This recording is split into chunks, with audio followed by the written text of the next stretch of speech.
Ada Mbak Dian, Mas Yus, Mas Sabir. Silakan Mbak Dian. Iya, selamat sore. Terima kasih Mas Budi, Pak Tanak, dan Pak Asep.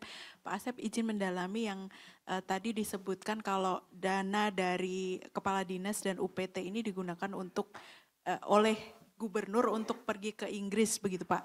Itu untuk keperluan apa dinas atau berlibur atau seperti apa Pak? Mungkin bisa dijelaskan. Terima kasih. Baik, terima kasih Mbak Dian. Mas Sabir, lanjut.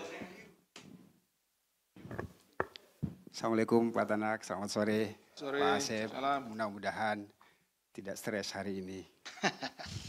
Aman, aman. Aman ya? Oke.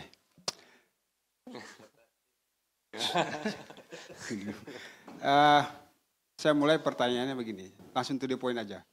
Apa benar kemarin pimpinan KPK ditelepon oleh salah satu pejabat dan ini untuk mengalihkan dugaan pemerasan, dugaan sebenarnya ketika ekspos itu, jadi saya begini, KPK, apakah benar di internal KPK terjadi debat yang sangat krusial terkait penggunaan pasal dan unsur-unsur yang harus ditetapkan. Itu dari harusnya suap sebenarnya, tim sudah firm di suap, tapi kemudian debatable pada saat ekspos itu, kemudian berubah menjadi pasal 12 huruf E atau pasal 12B besar gratifikasi. Yang kedua, apakah benar KPK, saya tidak ingin menyebutkan siapanya ya, ditelepon oleh seorang pejabat yang punya kuasa, pejabat tentu punya kuasa gitu ya, untuk kemudian meminta KPK tidak membuat kasus ini lebar kemana-mana gitu, dan yang harusnya suap berubah jadi pemerasan. Itu, jadi dua pertanyaan ini saling berkaitan gitu ya.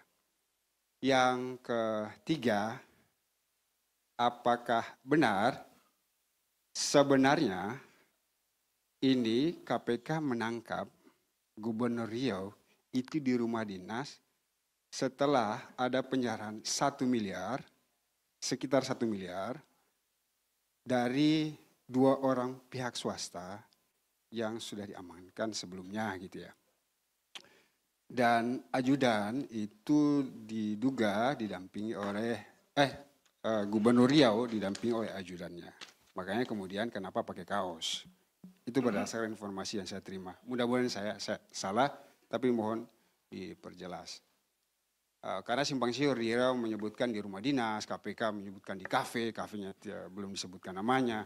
Kalau disebutkan namanya kan teman-teman yang lagi nonton live itu langsung investigasi tuh. Benar gak nih di kafe ini kan? Itu ketiga.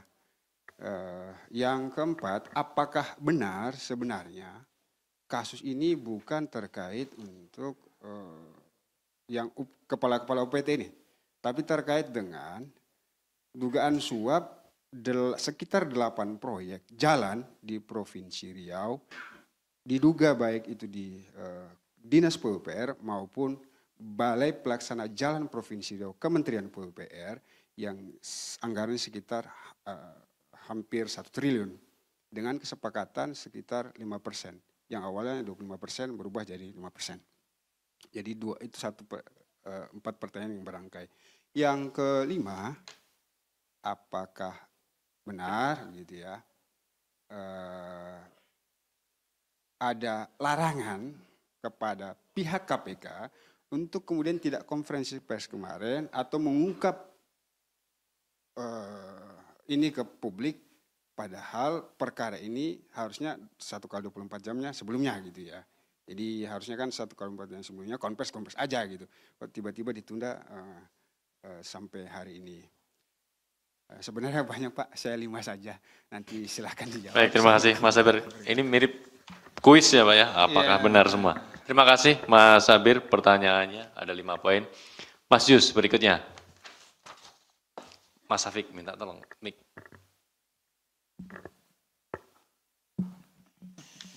Baik, selamat sore, saya Yus dari Berita 1. Mungkin pertanyaan pertama, ini kan terkait dengan proyek penambahan anggaran proyek tahun 2025 ya, menjadi 106 miliar. Nah, yang saya tanyakan, yang saya mau pastikan bahwa proyek jalan dan jembatan itu apakah memang sekarang itu sudah berjalan ya atau belum? Kalau memang sudah berjalan, berarti tadi kan memang disebutkan bahwa mereka itu mendapatkan uang itu dari jual tanah, sertifikat apa segala macam itu. Tapi kalau proyek ini sudah berjalan, apakah ada kemungkinan itu diperoleh dari pihak swasta yang mengerjakan proyek tersebut? Ya. Dan apakah proyek-proyek tersebut diproses melalui lelang kah, atau melalui penunjukan langsung kah, atau melalui, kan ada istilahnya yang dikerjakan oleh dinas itu sendiri. Apakah ada kaitannya dengan tersebut? Tapi tentu mereka tetap akan berkoordinasi atau berkolaborasi dengan pihak swasta. Itu yang pertama. Yang kedua terkait kenaikan fee tadi itu, yang dari Pak Gubernurnya itu 2,5%, lalu Pak Kadisnya itu menaikkan menjadi 5%. Apakah mereka ada kesepakatan di antara mereka, ataukah Pak Kadisnya yang bermain sendiri?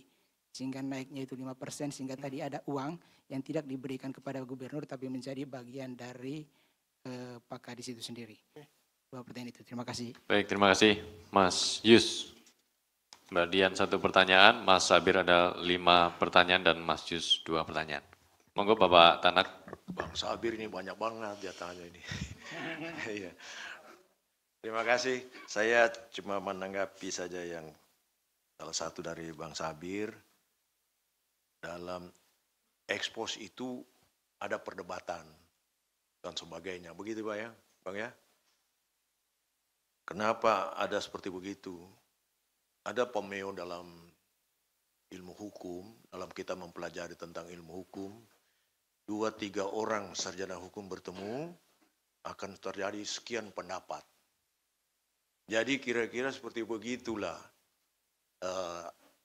pada ekspos itu, ketika dipaparkan tentang satu peristiwa pidana, dalam hal ini tindak pidana korupsi, tentunya masing-masing akan melihat dari perbuatan ini apakah dapat dikualifikasi sebagai suatu tindak pidana atau tidak, khususnya korupsi. Setelah dapat dikualifikasi sebagai suatu tindak pidana, ini dari perbuatan ini harus dipelajari lagi. Apakah perbuatan ini sebagai penyuapan atau pemerasan atau gratifikasi atau perbuatan lain sebagaimana diatur pasal 2, pasal 3 dan lain-lain. Iya, tak? Nah, tentunya ini banyak pandangan. Ketika banyak pandangan bukan berarti kita sedang berdebat, tetapi masing-masing menyampaikan pandangan hukumnya. Bagaimana pandangan hukumnya, yang kemudian pada akhirnya semua berkesimpulan bahwa perbuatannya ini dikualifikasi sebagai perbuatan pemerasan. Kenapa pemerasan? Karena ide awal untuk melakukan perbuatan ini berasal dari pejabat yang tertinggi di provinsi itu. Dalam hal ini gubernur. Gubernur yang kemudian meminta, kamu begini, kamu begitu. Tolong sediakan dana, tolong sediakan. Ini kan yang seharusnya tidak boleh dilakukan. Tapi dia lakukan. Yang kemudian perbuatan seperti ini dapat dikualifikasi, kami berkesimpulan, itu adalah suatu tindak pidana pemerasan sebagaimana diatur dalam pasal 12E tadi dan F. Jadi perdebatan ini tentunya agar tidak terjadi salah dalam penerapan hukum yang akan diterapkan dalam pelaksanaan tugas KPK untuk mengungkap perkara ini lebih jauh dalam tahap penyidikan. Nah, kalau kemudian juga ditanyakan banyak hal, ini kan masih perkara tertangkap tangan. Perkara tertangkap tangan ini seperti saya sampaikan dilakukan oleh penyelidik, bukan oleh penyidik. Dilakukan oleh penyelidik. Dan kemudian karena tertangkap tangan, penyelidik diberi waktu 1 kali 24 jam untuk meminta keterangan kepada pihak-pihak yang tertangkap ini untuk memberikan keterangan yang kemudian dari keterangan itu dapat disimpulkan bahwasanya perbuatan ini dikualifikasi sebagai suatu tindak pidana korupsi. Karena di sini ada penyelenggara negara, ada ASN, kemudian ada bukti uang berupa uang yang diperoleh dari pemerasan itu. Nah, sehingga ini kemudian ditingkatkan penanganannya pada tahap penyidikan. Nah, sekarang baru mau dilakukan penyidikan karena baru beralih dari penyelidikan yang kemudian ke tahap penyidikan. Sehingga kalau ditanya lebih dalam, lebih jauh lagi, ini penyidik belum bisa, kami belum bisa memberikan keterangan yang lebih jauh ke dalam karena penyidik baru akan melakukan penyidikan, meminta keterangan dari semua pihak. Yang dikatakan dalam ilmu hukum itu audi et alteram partem. Jadi penyidik akan meminta keterangan pada sebuah pihak sehingga menjadi terang perbuatan tindak pidana korupsi yang terjadi. Kemudian unsur-unsur tindak pidana korupsi dapat dipenuhi dan kemudian dapat didukung dengan alat bukti yang cukup. Sehingga nantinya perkara ini bisa dapat ditingkatkan pada tahap penuntutan oleh jaksa. Dan kami berharap hakim pun akan sama mempunyai pemikiran yang sama dengan KPK bahwa apa yang diselidiki dan disidik kemudian dituntut itu akan sama. Jadi inilah profesionalisme yang dituntut pada KPK untuk dijalankan dan dilaksanakan. Saya kira itu yang bisa saya jelaskan. Selanjutnya nanti Pak Direktur Penindakan yang akan jelaskan. Terima kasih. Terima kasih Bapak. Rekan-rekan izin melanjutkan apa yang sudah dijelaskan oleh pimpinan. Ini dari Mbak Sarah tadi ya, terkait dengan penggunaan uang ya Mbak ya. Mbak Dian, Mbak Dian. Kompas. Mbak Dian ya, mohon maaf Mbak Dian. Bukannya namanya Mbak Sarah Diana, boleh Mbak Sarah, boleh Mbak Dian ya. Maaf ya Mbak. Mbak Dian, ke Inggris itu dalam rangka apa? Nah ini yang keterangan yang baru kita peroleh itu bahwa ada perjalanan ke Inggris gitu. Sedang kita perdalam ke Inggrisnya apakah itu kegiatan kedinasan atau non kedinasan seperti itu. Jadi ke Inggris itu tidak hanya ke Inggris juga ada ke beberapa tempat ya, tapi salah satunya ke Inggris gitu. Nanti kami sampaikan di update-annya. Kemudian Mas Sabir, ini biarpun pertanyaannya ada 5, sebetulnya saya senang dengan jenis pertanyaan ini. Jadi karena jawabannya tinggal apakah benar, jawabannya tidak benar. Gitu. Kalau yang benar, ya benar. Gitu. Ya, Mas Sabir. Terkait perdebatan, nah itu betul apa yang disampaikan Mas Mario benar. Tadi sudah disampaikan panjang lebar oleh pimpinan. Tentu tidak hanya di ekspos ini ya, di setiap ekspos pun kita juga bukan perdebatan sebetulnya, diskusi karena bahkan setiap pasal itu juga hampir mirip-mirip dan harus pas gitu ya, antara gratifikasi, pemerasan, penyuapan. Ini satu rumpun yang memiliki kemiripan gitu. Ada pergerakan uang, kemudian juga ada yang memberi, ada yang menerima seperti itu. Tapi kan berbeda. Ada di sana ada diskusinya. Nah, dari sejak awal tadi ini dijelaskan sejak awal bahwa para penyelidik gitu ya dan teman-teman ini justru terkait dengan masalah pemerasan. Kenapa? Karena yang tadi ceritanya itu kepala UPT inilah yang dimintai sejumlah uang gitu ya. Padahal sedang APBD-nya sendiri ini sedang defisit ya. Silakan dicek defisit gitu kan, minta sejumlah uang. Ini juga mungkin menjawab yang lain. Tadi juga Mas Rizky juga kemudian Mas Yus tanya ya terkait dengan apakah sudah berjalan dan lain-lain. Ini saat ini APBD-nya itu defisit. Coba dicek lah. Nah, silakan dicek. Saya juga ngecek di berita seperti itu. Nah, perdebatannya tadi terkait dengan kecukupan alat bukti, terkait dengan penerapan pasal yang tepatnya yang mana.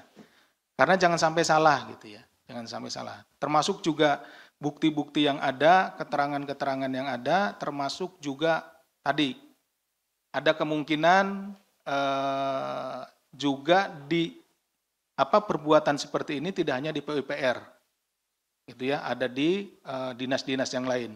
atau pemberian-pemberian yang lain yang belum kita ketahui dalam tempo 1 kali 24 jam ini gitu ya. Makanya digunakan pasal 12B besar seperti itu ya untuk mengcovernya. Itu perdebatan memang ada. Kemudian terkait dengan penangkapan di rumah dinas, ini apakah ada penyerahan dari swasta? Nanti bisa bisa rekan-rekan, ini kan sidangnya terbuka nanti.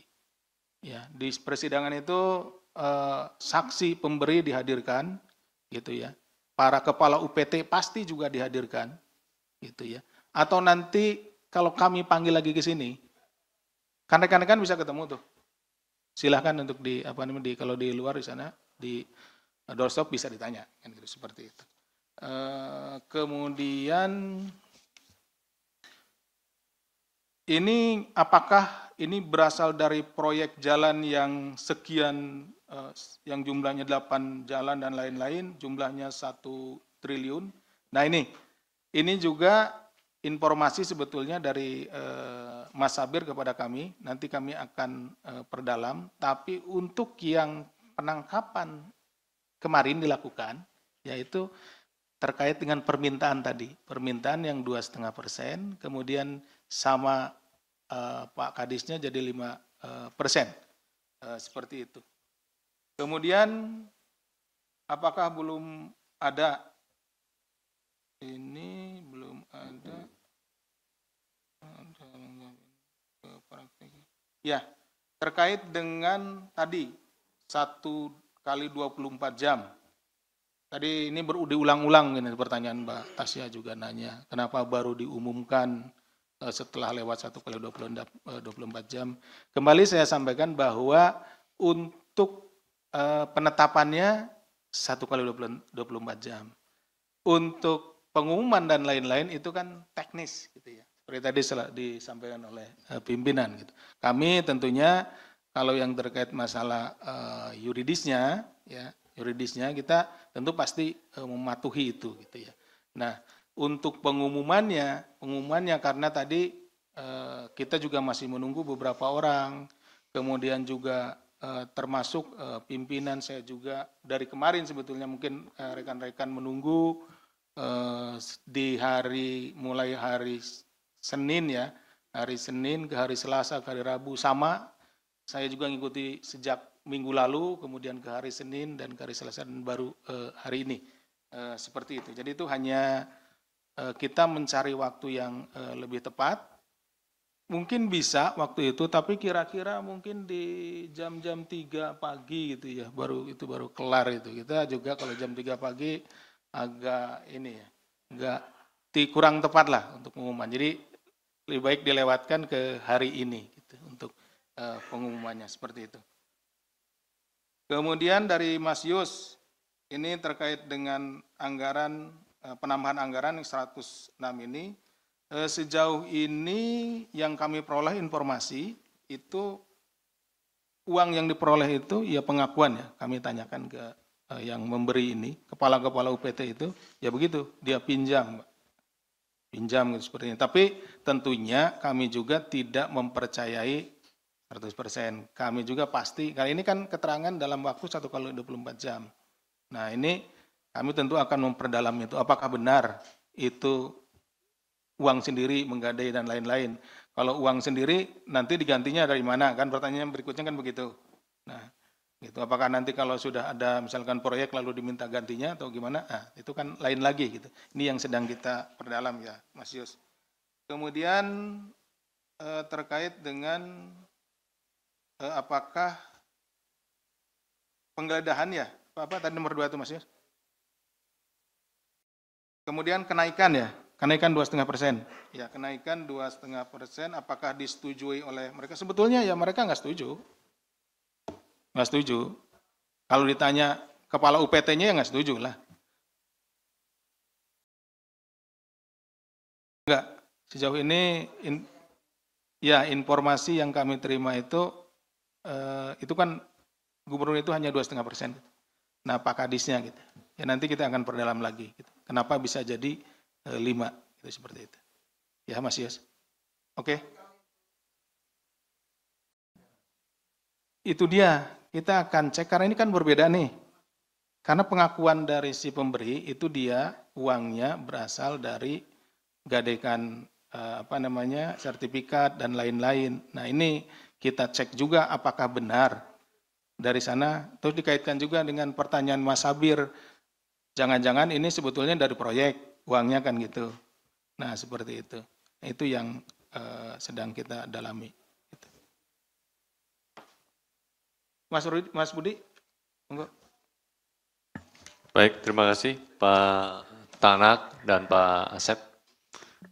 Masih ada beberapa teman yang ingin bertanya. Ada Mas Mario di belakang, kemudian Mas Rio. Nah, ini selalu jadi satu paket juga, Pak Asep. Oke. Mas Mario, silakan. Ya, terima kasih waktunya pimpinan Pak Deputi dan Pak Jubir. Ya, saya cuman ini ya tadi mengutip pernyataan Pak Deputi itu bahwa ada pernyataan bahwa dugaan permintaan itu karena bahwa harus ada mataharinya satu gitu kan. Kalau enggak kan ada semacam bisa dievaluasi gitu kan. Nah, sebenarnya kalau kepala daerah ini kan satu paket. Kepala daerah dan wakilnya. Yang kita tahu setelah dilantik baru 2 bulan itu berantem. Friksinya keras sekali. Nah, kemudian kita melihat bahwa di lokal itu sendiri melihat bahwa ini ada rangkaian yang memang bau politis sekali. Gitu. Bahkan dibilang sudah dibumingkan bahwa Gubernur Riau tertangkap, wakil gubernur tertimpa durian runtuh. Ini ya saya berharap bisa menjawab hal-hal kayak gini ini agak menarik karena jangan sampai KPK itu bagian dari meruntuhkan durian. Ya ini kan yang kayak gini karena ini kan berantem nih berdua nih. Nah kemudian kalau dikatakan tadi bahwa modus-modus kayak gini ini kan bukannya baru kali ini. Lalu kemudian bagaimana